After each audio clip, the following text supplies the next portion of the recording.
Thank you all for joining us once again. We're back to On the Subject. I am your host, Michael Villardo. We are so excited to have this guest today. This is Tory Patterson, chairman of Subject Board, full disclosure, but also the co-founder, managing partner of Owl Ventures, the #1 EdTech investment firm in the entire world. More assets under management are under Owl, dedicated to education specifically, than any other venture capital firm in the world. We're so lucky to have Tory here today. Thank you for joining the podcast. Oh, thrilled to be here. Thanks for having me. So one thing that I love about you is you're so talented, you're able to accomplish so much in your career, but you've dedicated all to education. You know, coming out of Stanford GSB, a lot of your classmates join other venture firms, consulting, entrepreneurship. Why did you want to focus on education? Yeah, well, really twofold, and thanks for the question, and thanks for the kind compliments. Well, let's start one, just values aligned. Like for me, for my family, for just about everybody I know, education has been the ladder that enabled them to achieve life goals, whether that's socioeconomic adjustment, whether that's accomplishing something incredible in the world, be it business, et cetera. Education is the pathway, and we have deep inequity in education globally. That's present in the United States, that's present in California, that's present in every town in the state. So if you want to do something big in the world, of all the problems one could dedicate their talent and life to, addressing the inequity in terms of access to elite education, I think is the primary global challenge. I mean, I think we can map, all of the things we are wrestling with as a society, as human beings, back to this core problem of not equal. I'll just say it simply: inequity in education. I love your passion. It's so infectious, and that's why I love getting to work with you and learn so much from you. What's with the name Owl? How did you come with Owl Ventures? Oh, man, I wish I had a great answer for this. No, I mean, it's just a subtle nod to wisdom, right? And I love that. It's as simple as that. I mean, the stresses associated with starting a firm, trying to create something new in this world are not small.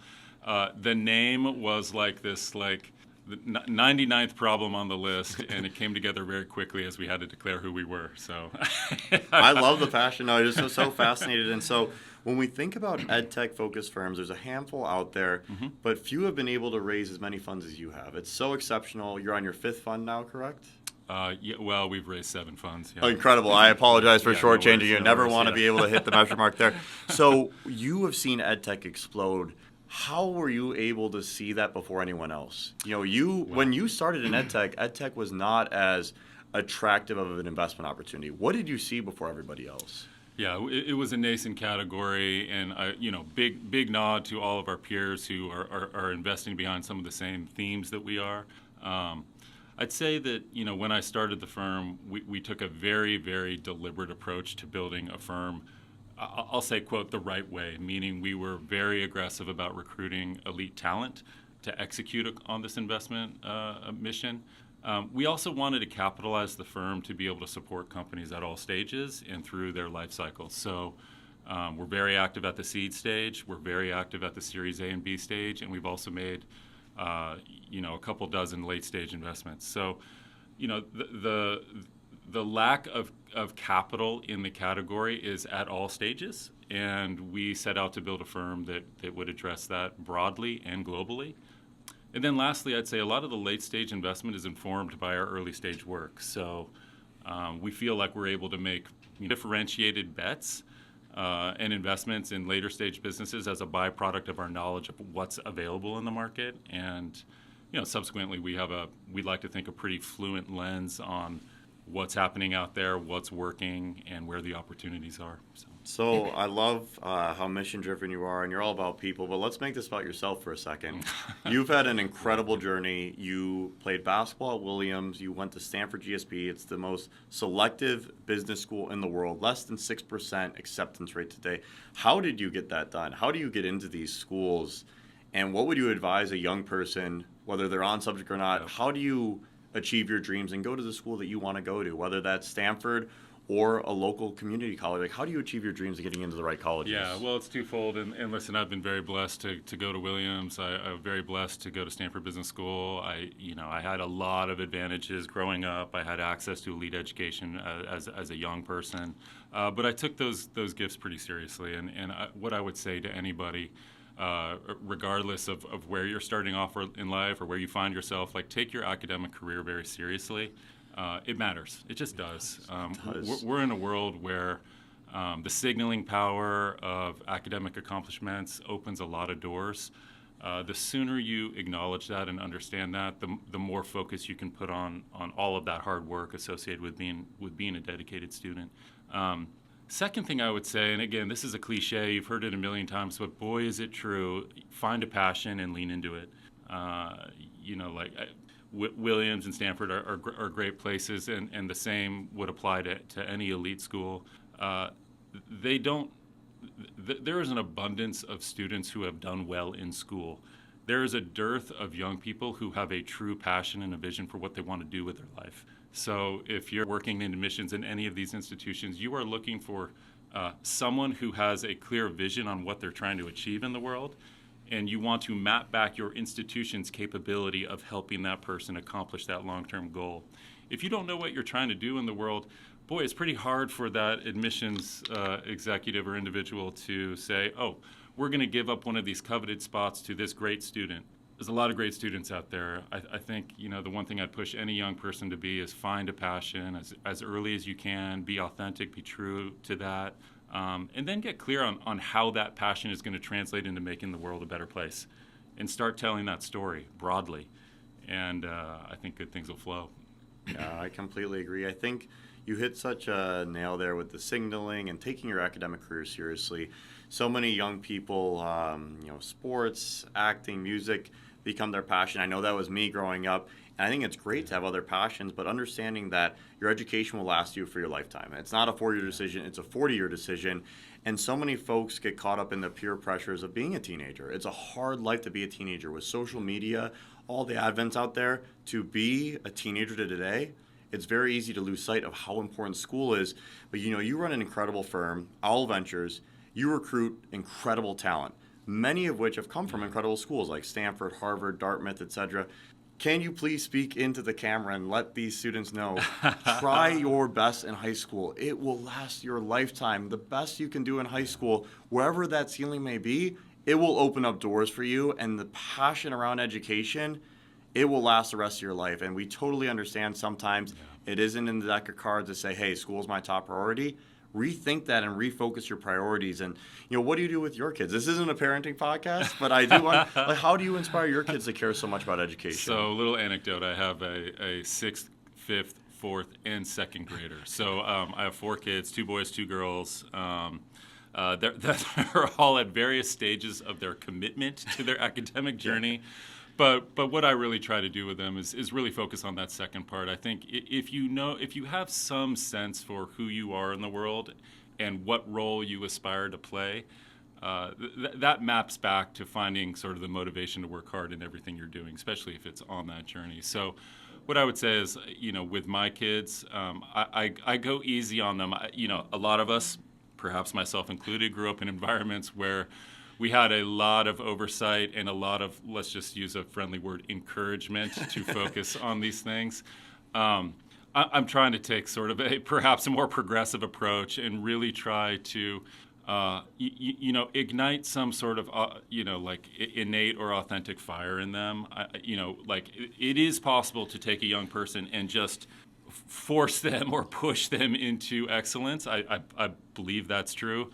But boy, as soon as you're through that academic journey or whatever task that's being kind of imposed upon you, I think the fall off is pretty dramatic. So, the dream for a parent, the dream for any individual progressing through this world is to find that inner fire. So like when I'll map this back to EdTech, but thank you for starting with my kids. I think the big objective for educators is to not push information or learning into students, but to have students pull it out of those educators, right? And so, boy, if I can find a dynamic with my own kids, or if I'm a teacher working with a large group of students where they are pulling as opposed to me pushing, we're in a great space. Oh, I completely agree, and I love that. And we know your time is so precious here, so we have just 2 questions to finish the time off with. Please, yeah. We have the chairman of Subject here. Why Subject? What do you believe in Subject can help provide better equity for schools? How can Subject be a part of that journey, for students tomorrow and 10 years from now? Well, two things, and I'll hit them in sequence. One is scalable excellence, and technology and the platform you all have developed is the best I've seen in terms of finding excellent teachers and scaling it very broadly, very quickly. We all are beneficiaries of fabulous teachers that have intersected with us over the course of our journeys. Boy, not everyone is so blessed, and if you can find the best teachers in the world and give them like the world's best curriculum, the best modality to meet students, I mean, find me something that can have a bigger impact on the planet, right? Yeah. So that's why subject. The second thing I would say is we're in a student engagement crisis globally, and that's present in schools across the United States and certainly all around the world.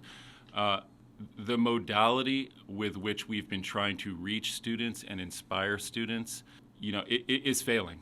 Let's be blunt. That's a hard thing for me to say out loud, but it's the reality. And that's a byproduct of the students in school today have had a fundamentally different exposure to technology, to content. The relationship with content is different than certainly my parents had, certainly different than I had.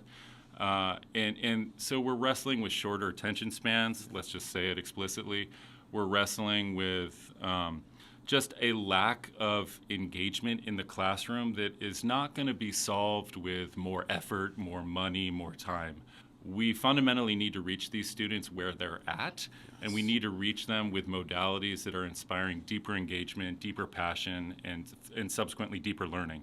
Where are students spending time? Yes. They're spending time engaging with social media. They're spending time engaging with Hollywood entertainment, and that is working. I'll say like students who have trouble sitting still in classroom have disciplinary issues. Like that used to be an outlier. Yeah. Now it's the vast majority of the class, right? And these students that are having trouble focusing in class, they go home and they'll play video games or watch TV for 72 hours straight without going to the bathroom, right? Like it's not a biology problem.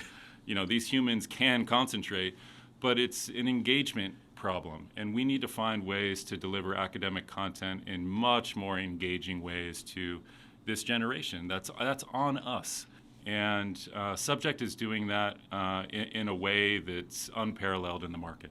And so I think we have a big opportunity in front of us, and it's an absolute honor to help support that initiative. We love getting to work with you, and to your point, Netflix turns 27 years old this year. These kids have grown up with Instagram, YouTube, now they have TikTok. They demand a different way to engage with digital product and their brick and mortar system, and we can help support, amplify, and empower the best instructors possible. And so that's the way I would love to leave it is, there's nothing more powerful than a great teacher or coach.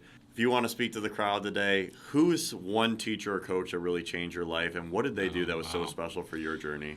Thanks for the question. For me, it's a very easy answer. I found a passion in myself for writing as a ninth grade student. I had a writing teacher in ninth grade that really drew that out of me. I didn't know I had it in me.